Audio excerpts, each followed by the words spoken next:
I think there was a bit of a laugh in the wrong place during the previous presentation. I don't think there can ever be too many lawyers. Let's just get that right now. What I really liked about Simone's presentation was that she mentioned context, and it made me think you were giving yourself a hard time saying, "Oh, Siemens, you know, at the top echelons in the club." It was context. It's not just Siemens. I can't remember when it was, but up to about, was it 15 years ago, in Germany, bribes to foreign governments were tax deductible. I mean, it's only recently been changed. So why would any company based in Germany not bribe? It was a tax-efficient mechanism.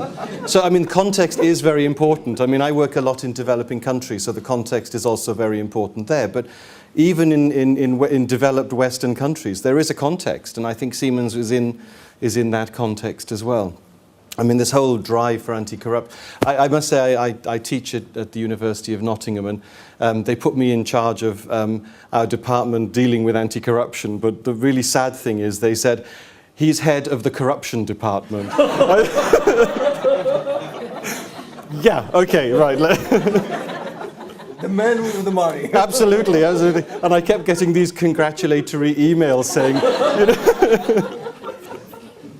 Sadly, I'm always at the policy side, so nobody ever tries to bribe me. So I mean, it's not. Okay, so I'm going to talk about debarment and particularly about rehabilitation. You've heard it called self-cleaning. I prefer. That's what my cat does, so I'd much rather call it rehabilitation. It gives you a slightly better emphasis, or at least an idea of what it could be used for. And I think the presentation, I mean the video and the presentation by Simone shows how important this idea of rehabilitation really is. It's not just a question of debarment. There has to be some sort of possibility to rehabilitate yourself. One of the problems I find with debarment, and again this is from developing countries as much as anywhere else, is that it's a very easy way out. Oh, the company has bribed us, so let's just debar them and then we can feel very virtuous because we've got rid of them. Of course, we don't do anything to the person who asked for the bribe, who requested or required the bribe. Let's just deal with the poor soul who actually got caught in providing it. And I think there's something important here, because when you're talking about bribery, people always think, oh, you only get the bribe because you only get the contract because you give the bribe. Actually, in many places, that's not the case at all. You give the bribe because you got the contract. It comes afterwards. Whoever wins the contract is going to pay money. It's not because you pay the money that you get the contract. And I think that's something very important to bear in mind. It's something everybody glosses over. Oh, yes, these bad companies bribing. Actually, no, it's those bad governments asking for bribes. And they're the ones that escape quite often from any retribution. So debarment, from that point of view, is a very simple tool. It makes you feel good and happy about yourselves because you've got these big, nasty companies. But actually, the government carries on and accepts bribes and requires bribes anyway. And I do think that that's something. Okay, I'm talking about developing countries. I'm not sure that it's completely out of the question in Western countries also. Up to now, the European directives have been very, very silent, or not particularly helpful or proactive in the question of debarment and rehabilitation. We've up to now had a very blunt instrument, and that is, if you've been convicted of an offence related to corruption, you're excluded permanently and forever, and you're not involved in procurement. It's a very draconian and very blunt instrument. It doesn't really, I don't think, help procurement. It doesn't improve the procurement system in any country. And of course, that's not what European directives were ever about. It wasn't about helping procurement. It was just making sure there was no discrimination. This morning, we were talking about best practices, and how you can legislate as much as you like to get rid of bad practices. What we always forget is, well, you can also legislate as much as you like, and you'll never get a good practice, because the legislation itself is what makes the bad practice. And I think similar in terms of debarment and rehabilitation. But the new directive is interesting because there is a beginning of a system of debarment and rehabilitation. And I'm talking here about a European system. Of course, the member states have their own systems, but at the European level, there's never been a sort of coherent policy. And you can see the beginning of one in the directive now. I mean, I think it's disappointing. It's not as good as it seems, but there is at least some evidence that something is happening. There are some changes in the definitions which are important, and I'll mention some of those very briefly. But I think the key provision is a requirement in the new directive that member states should take measures to implement those very minimal provisions in the directive. So at least now, member states have to set up some sort of system, some debarment and rehabilitation systems in their own countries. This is not a European level system, but it does require member states to do that, and that's already something that's far advanced from previously. No, I don't have any slides. I'm sorry. I've taken my directive very... I was told no slides, no presentations. Everybody gets bored with PowerPoint, so you're not having one. That was my idea, John. Yes, absolutely. And when I noticed there were others, I didn't have time to prepare one. So, sorry, nothing. You're just going to have to listen. No sleeping, and you know. And I think perhaps the key provision here involved in the directive is that it says you have to... Member states have to put in place legislation or measures to enact the directive, particularly in case of exclusion. And this automatically, I think, implies that you're looking at rehabilitation as well, because there's an exclusion, there's a period of exclusion, and the directive says you have to look at the measures in the previous paragraph which were dealing with rehabilitation. And the only main provision here is it says that member states should put in place a maximum number of years for exclusion. So it's not permanent anymore. At least we can bring it down from permanent exclusion. And if the member state doesn't do that, then it's going to be a maximum exclusion of 5 years in the case of a mandatory exclusion, but only 3 years in the case of a discretionary exclusion. So we have something. It's not much, but we have something which sort of sets up this system. Let me just go through some of the changes in the directive, and I'm not going to go into this in great detail, certainly not in 15 minutes. So we have something called a mandatory exclusion, I'm sure you know that, and we have a discretionary exclusion. So there are two separate grounds. Obviously, mandatory means they have to be excluded, you have no option. Discretionary is up to the member state or the contracting authority. In the case of corruption, the main provision remains the same as it was before, and that is if you've been convicted of a corrupt activity, then you have to be excluded. That's as it was before. The difference is that now the definition of corruption includes not only the European level definition, which is found in some directive, but also the definition contained in the laws of the member states.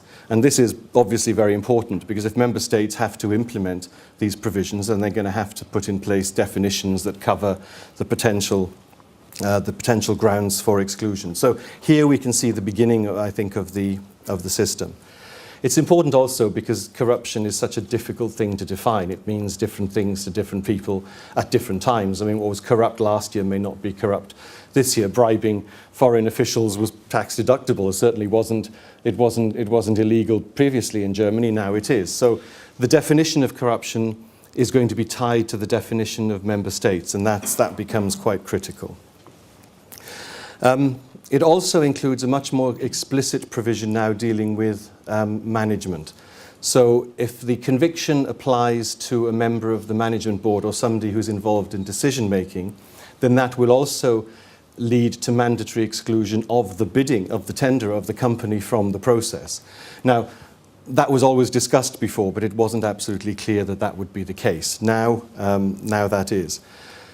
But this is a conviction from any time, anywhere. This is like the Martini advert, if anybody's old enough to remember that. Because actually this conviction, it's not related to that particular contract award procedure. It's any conviction for any contract at any time. So if you're taking on board new management, then it's quite difficult. Nobody comes with their job application and say, well, actually, I did take a bribe last job, that's why I was there. No, it's, well, I've decided to move on to new fields and new pastures, So you're not going to necessarily know this, but if you get to a position where somebody discovers it, and how well you discover it, how much you look is up to you. But if you did discover that, then as a tenderer, you have to be excluded in a mandatory way. So it can be actually fairly draconian. But at least it's much more clear now. There are, yes, so again, it's not just the management. Any of these convictions can be at any time previously, before or during the contract award procedure, and this makes it a very broad possibility. Discretionary exclusion, well, those grounds have been expanded quite a lot in this directive, mainly for reasons dealing with integrity, so sort of corruption. And these can be quite extensive. There are some significant amendments.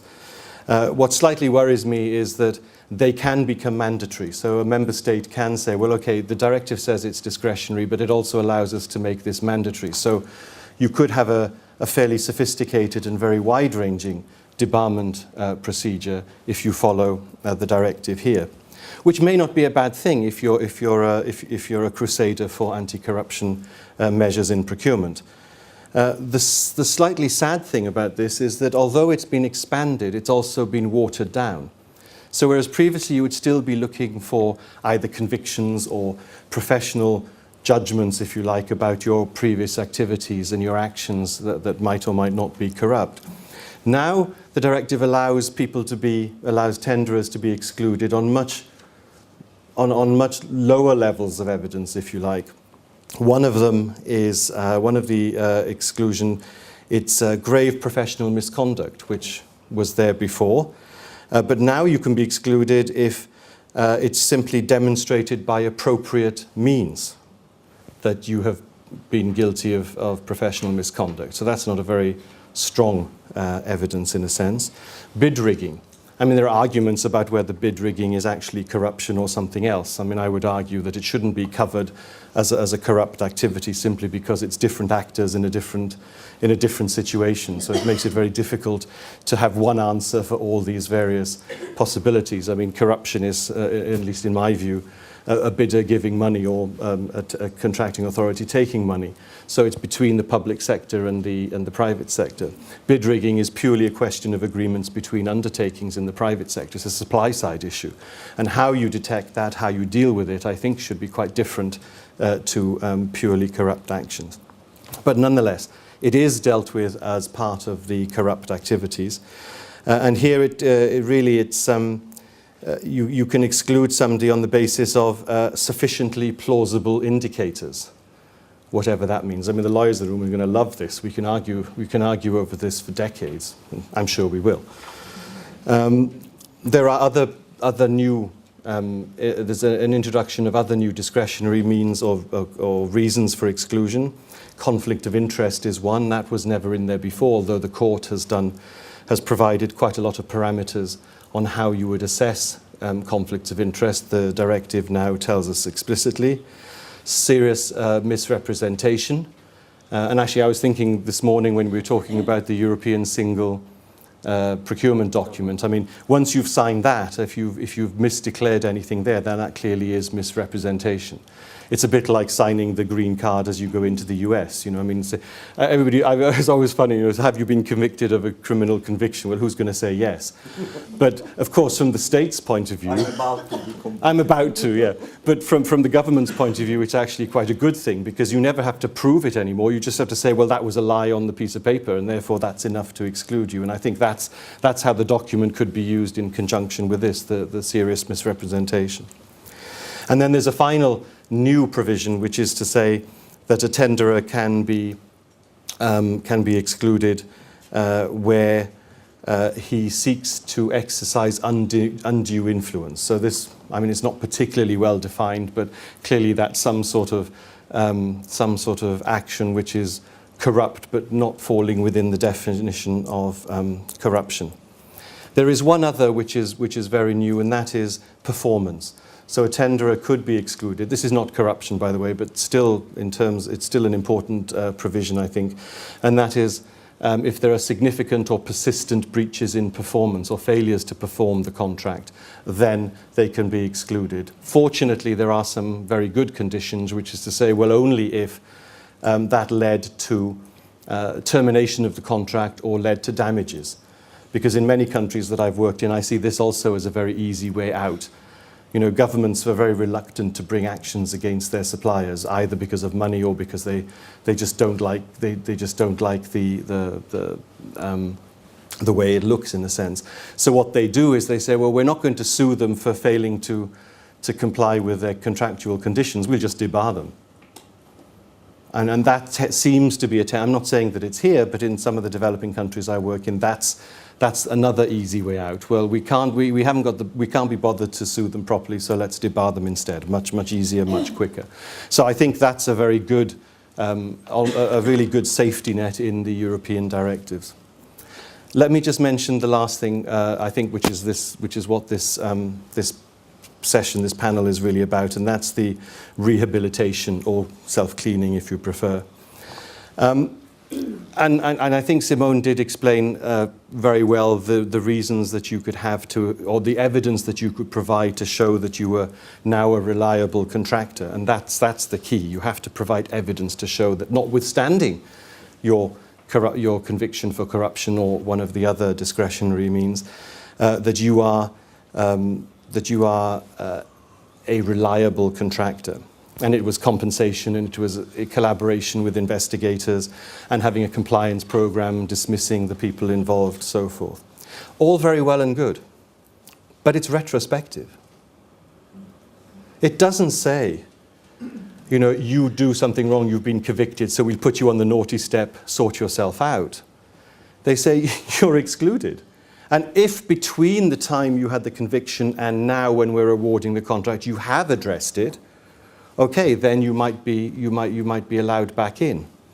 But it just says it is only saying the defence is, well, this is the action that we have taken. This is not the action that we will take. And I think Simone explained very clearly that this doesn't happen overnight. There is a massive cultural change. There is a compliance program is something that is going to take an enormous amount of effort and time to put in place. So saying, well, you've had this conviction, you're excluded, but only if you've done something in the past that's sufficient, then that's going to be a defence, is not going to happen in reality. And for me, one of the important elements of this idea of having rehabilitation, or the possibility of rehabilitating yourself, is that you can show that you're going to improve over the long term and improve over time, so that you do have collective action, and if everybody does this, then the whole situation is going to improve. Even if you can't be bothered to deal with the people asking for the bribe, at least you can get the whole of the supply community acting in a way which creates more integrity. But that doesn't happen here. It's not what you will do, it's what you have done. So it's really a corrective approach. It's not a preventative approach, and it's certainly not one which encourages improvement over the long term. And more than that, there is another provision in there which says, if the conviction or if the exclusion is based on a judgment, and I read that to mean a judgment of the court, so not a third party, not an administrative body, not a regulatory authority, not even the contracting authority, but if it's done by a court, then you can't use the defence at all. You're excluded and you're out. You can't rehabilitate yourself. So this isn't even corrective. This is just punishment. So this is not get on the naughty step and improve. This is go to bed without your supper, and forget about any further contracts. Now that doesn't seem to me anyway to be a way to improve the system or procurement in general in the community. That's just a way to bash people on the head if they've been stupid enough to get caught. And I repeat that because they are stupid enough to be caught, but the ones who have really, if you like, initiating the process get away scot-free, and I think that is a problem. So the directive seems to promise a great deal, but it delivers, sadly, very little, in my opinion. Thank you.